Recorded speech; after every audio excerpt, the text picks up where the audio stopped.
It seems he's too late, but in fact he's timed his arrival perfectly. There's no meat left. And that's exactly the moment that the lammergeier has been waiting for. It's bones he's after.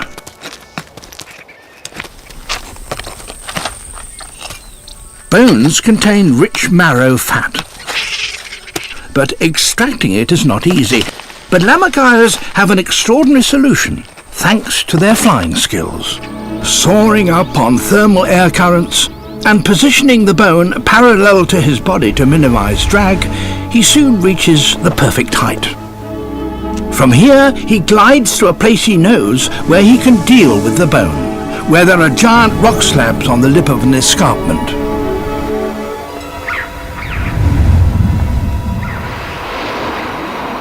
The bone is smashed.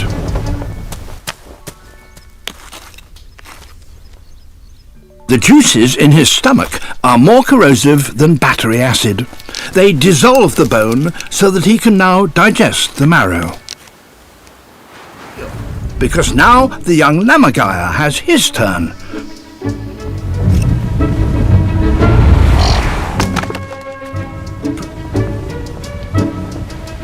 Proficient bone smashing takes endless practice.